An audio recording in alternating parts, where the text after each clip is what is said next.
let's address the tomato in the room, okay?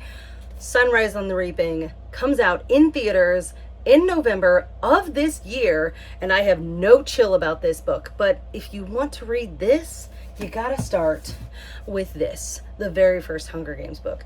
Now, I know Hunger Games to some might seem super overrated, but I love the Hunger Games the way that most people love Harry Potter or Lord of the Rings. Now, the biggest thing I want you to hear about the Hunger Games is this is not a story about a love triangle. Not at all. The media would love to sell that to you and be like, ooh, love triangle. It's all about like, who is she gonna choose?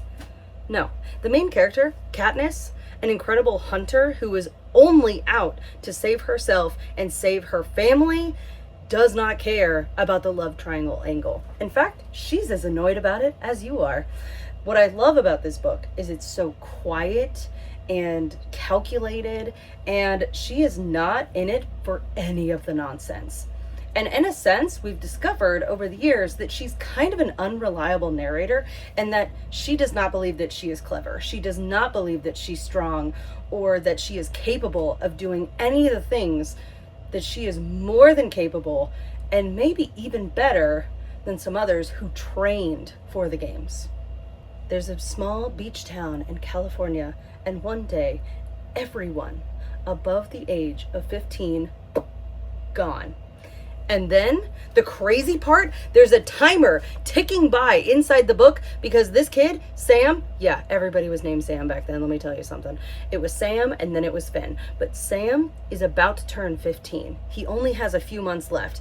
And during the book, there is one kid that turns 15 and they don't know what's going to happen to him. They literally are all like watching him to see what happens at midnight. Like, it is so terrifying. And then it's like, wait, but is it at midnight or is it at the moment that you were born? Interesting. Like, I was born at 6 a.m. So I guess I wouldn't poof until 6 a.m. Also, the kids start developing powers. Book series is 6 books. Originally, I want to say the author, if I'm remembering correctly, wanted to end it at 4, but then he started expanding the world even more. And if you ask me, I think it was better for it. These books are so insanely good, nice and thick, but I'm not gonna lie to you. The audiobooks are atrocious. They're really, really bad.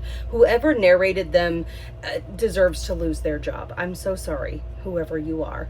It'll be like, what are we gonna do? Sam said. Well, I don't know. What do you think? Astrid said. Why do we have to put the taglines of dialogue like that? Every single tagline of dialogue is answered. They shared. Read the actual copies. Otherwise, for any of these other books, I'm going to tell you, audiobooks count as reading. They definitely do. Now, of course, if we're talking about Hunger Games, we're going to jump over and talk about Divergent. Now, for like a hot second, I was like, do I love Divergent more than the Hunger Games? Only a little bit, because there's no love triangle in here. And the medium was not trying to say, love triangle. I really loved Divergent. The world is so intricate. Now, I will say, in this trilogy, the writer kind of ran out of time to tell about how they came to this world decision, and in the third book, it's pretty rushed. However, I love the first book. I'm a diehard first book girly for trilogies. Not all trilogies are created equal. Here's the crazy part. This is at a time in my life when I started underlining in books. Maybe because I am becoming a dauntless and mental readiness is something I'm supposed to develop. Maybe because his voice is low and smooth and almost soothing. Stop it. Then I realized what it is. It's him. Something about him makes me feel like I am about to fall, or turn to liquid, or burst into flames. If that's not first love, if that is not true love, what is? We're gonna leave the earth for a second. Kind of. Are we? I don't know. Dare mighty things. Literally no one I know has ever heard of this duology. Dare mighty things, One Giant Leap. It's all about like a program of young adults, but when I say adults, like they actually are above 18, and they're training these kids and kind of eliminating them one by one by one in a NASA program, and the ultimate goal is unknown. You know that you want to be part of this like giant secret project, but you have no idea what the reward is going to be. They don't talk about money. They don't talk about you're going to get a job at the end. It's all about this mysterious thing that is going to what? We don't know. It is so insanely good, so well done, and I actually really enjoy the main character. That's not always the case with all of these like trilogies and stuff. I feel like sometimes the main character, Harry Potter, can be kind of insufferable. No offense. Sorry, I don't like Harry. I don't like him. I don't. The thing is that it doesn't exactly end on a cliffhanger, but it kind of ends on a cliffhanger. So if you're gonna start with one, be prepared to start the second. All right, we're gonna leave the intensity of like apocalypse, dystopian, space travel, and we're gonna come down to Earth to a really interesting book that, again, nobody has ever talked about. I cannot find this anywhere, and I have not been able to find the audiobook version, which makes me very sad because I enjoy reading physical copies and then listening to the audiobook to experience the book again in a whole new way. Emery Lord is a very, very good young adult author, and she has tons of books that became audiobooks. So I don't know what happened with this one, but I love it. So it's a little bit on the spiritual side. It's a young girl whose mother develops cancer for the second time. Her father is a pastor, and she, during this time, is so angry with God that she just stops talking to him. Now, I related to this very heavily. I grew up in a very Christian, conservative home, and my dad had cancer. I wasn't angry with God for that, but I could see if he had had it a second time, I would have been a little bit peeved. Yeah, and I would have had a very different reaction than just the one time of him going through cancer. She goes to a summer camp and ends up meeting all these incredible friends, and with all these different thoughts and diversity of thought and diversity of people and all this stuff that she's never experienced before.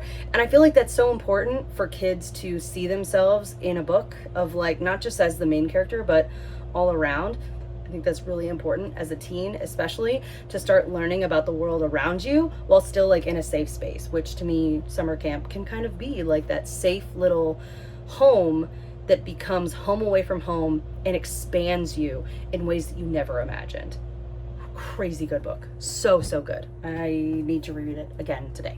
Once upon a time, she was the queen of young adult, Sarah Dessen. I started with The Truth About Forever, and I have literally never been the same. Like, in a weird way, Sarah Dessen has her own multiverse, if you will. If you've read one and you go to another one, you're gonna get little hints of other books, which is why I love to reread them, because then I'll pick up stuff that is in Lock and Key that I didn't realize is also like a random character that's in Truth About Forever. Like, she has tons and tons of books. Not all of them are equal, but The Truth About Forever, Lock and Key, those are my two like tippity tops. Truth About Forever, about a girl who's like I'm not going to call her a world-class runner, but she's all about running. And one morning, her dad wakes her up to go on a run. She sleeps in for 5 minutes. And then when she finally goes outside, he has had a heart attack and on the sidewalk. And she's wrecked by this situation. And her mother allows her to grieve for like a minute, but then kind of expects her to just like, put your boots back on, keep on walking. We have to keep moving forward. So this book is truly about grief and discovering who you really are and allowing yourself to feel things deeply and out loud and not be ashamed of that. And when I tell you, the friend groups that Sarah Dessen creates in books are just out of this world. Like, you want to be friends with these people, you want to be in their lives, and they're just so colorful and fun and exciting and just so deep. There's nothing shallow about Sarah Dessen books.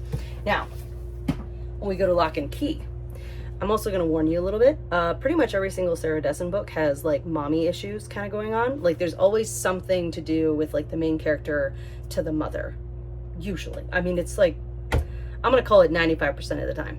Lock and Key is definitely that. So it's about a young girl who, her and her mom are kind of nomads, so to speak. They're always like moving and trying to get different jobs. She's always like doing everything that she can to take care of her mom, because her mom is not exactly a stable person. Well, one day her mom disappears, and this time she doesn't come back.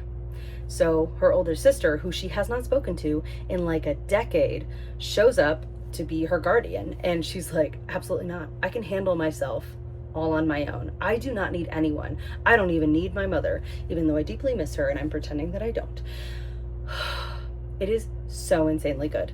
She keeps a key from like their trailer home around her neck to remind her of like who she truly is, even though she went from like the public school to like this elite private school where everyone dresses fancy and there's just like no one she can relate to there. And it's so insanely good. So I linked all of these books down below. You can look at a huge list that I've got as well of books that I highly recommend for pretty much everybody. And I am ridiculously picky when it comes to books, okay? So you can take my thoughts to heart and maybe with a grain of salt, because you know what? I'm really picky and I totally understand if you like all or none of these books. Catch you on the flippity flip.